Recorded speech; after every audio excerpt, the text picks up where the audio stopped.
So to start, while we were waiting to start, I was talking to everyone over there, and I don't know if anyone knows this, but I did this thing called the awkward salmon, where you walk up to people and their legs are like this, and you just slap their legs. And everyone, but everyone over there was like, I don't know what that is, and it made me think of how like this show embraces like the weirdness of people and the weirdness, especially of like younger kids, which is where I used to do awkward salmon all the time.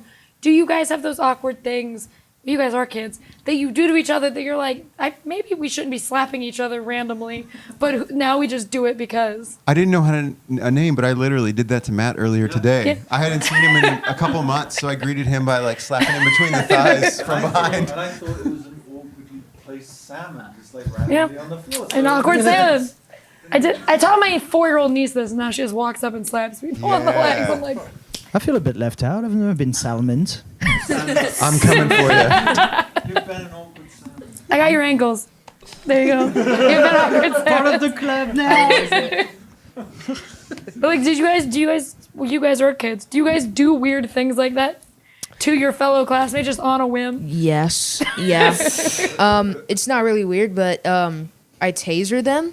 Not taser, but I get like these 2 fingers, Right. and I go to the side of them, and then just Jab him it in the like ribs. makes them Got like it. stand up. It makes them like sit up straight, and it hurts. And I just love doing that, especially when they're just like walking in the hallway, and I just walk behind them, and I'm just like.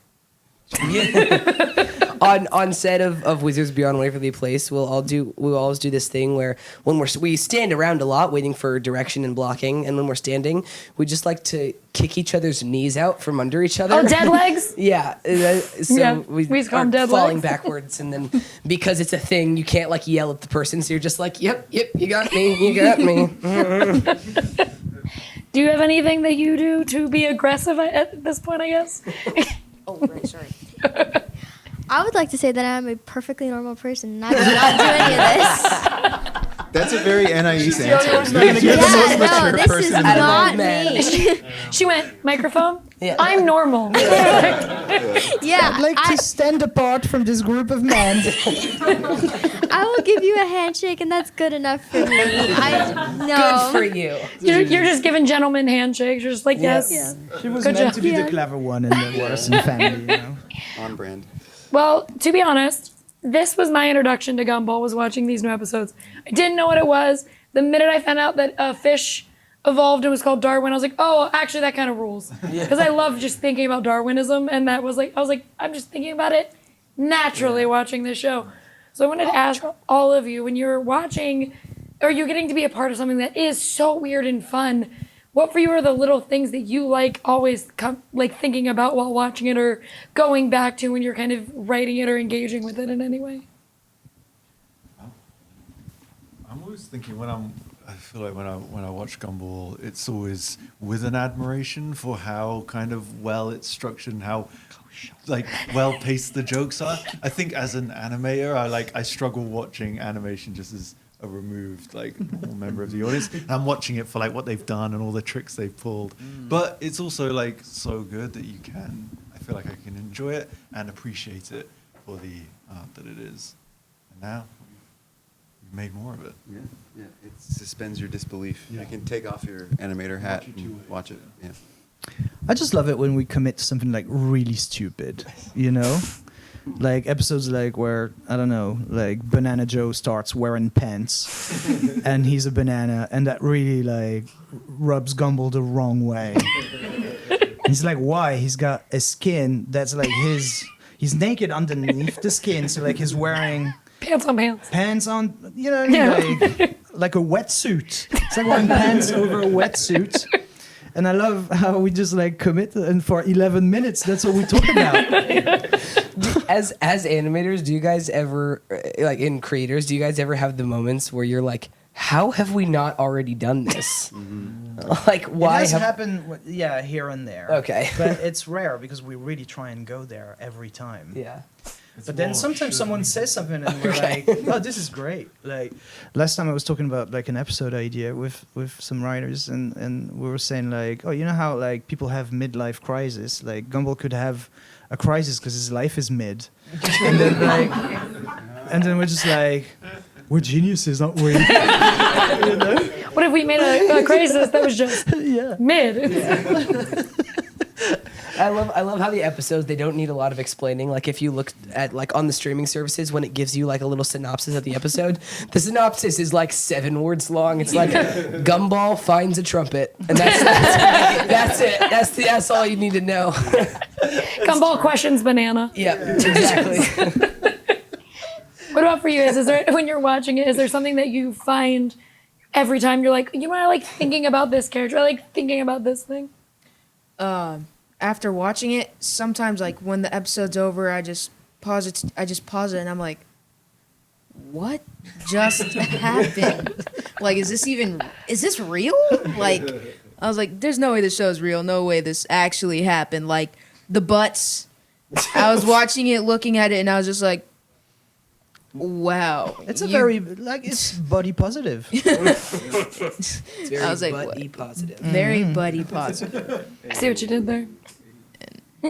It's just like, wow, this show is so silly and hilarious because of how weird and silly it is. And I'm always like, this show is really weird. Really weird. Imagine that's my job. This is how I make money. As the only normal on the panel, what do you what do you look for at Gumball? I mean, I guess I just like think about like what the characters like, what type of life they live in general. Because like, oh, after the episode ends, like what happens to them when they like go home after school, and like what each of them, like what lives they live. Do the credits roll and they just all like go be normal? They're just like in a bed and like, I'm reading my book before I go to sleep. Oh, they suddenly make good decisions. Yeah, as soon as credits roll. When with this show, there's an episode this season. I think you showed it at the panel day, but I will be vague anyways. Where it is the kids are all consumed by something, and then the minute the parents get involved, it is no longer cool to them, and they're kind of like, okay, I'm out. So I wanted to ask you guys: has there ever been something that you were obsessed with and loved, and then one person just ruined it for you because they liked it too? My parents are cool. I said people. They not to be your parents. I don't know. I chill with my parents. My parents are awesome. I tell my parents everything. I'm cool with them. Oh, no, I don't. I actually do not think that has happened before. I've done it to people, though. You've been the parent in that I've been the parent situation. in that situation, definitely. You guys Like- are too young, but like Facebook for real. Yeah. That's been ruined. Meant for college students. Yeah. Ruined. Well, this show, you get to be, as I've said multiple times, as weird as possible. You have pointed out the question of, is there some... Not you, I'm so sorry, you're normal. But you've said, like, is there something that you're like, I can't believe I would have done this? Is there anything that you guys are like, I want to see how Gumball would react in this specific situation that we haven't yet seen? I want to see Gumball reacting to Penny breaking up with him, because I know how Gumball would like lose his marbles. I feel like that'd be a heavy Doing it. musical episode. Yeah, definitely. They would get committed or something, wouldn't they? Scorched earth. I guess I would be interested in seeing Gumball and Darwin together go into a haunted house, kind of like a really scary one, and watch them react. Like, I don't know if they would run or be like, okay. What if Gumball watched an episode of The Amazing World of Gumball and like reacted to it? That's a good idea. So it's kind of like a warped Truman Show Yeah. version. It's pretty meta. It might happen. This is like good. I'm keeping this. Yeah, I was just providing you with ideas by asking that question. Just keep at it. Gumball. Just keep workshopping this. Watches Gumball. Well, thank you guys so much. I'm glad that I watched these episodes because I thought this was so weird and fun. And so thank you guys so much. I can't wait for everyone to see the new episodes. Oh, Thank you. Thank you for having guys. us. Of course. Have a great one. Thank you.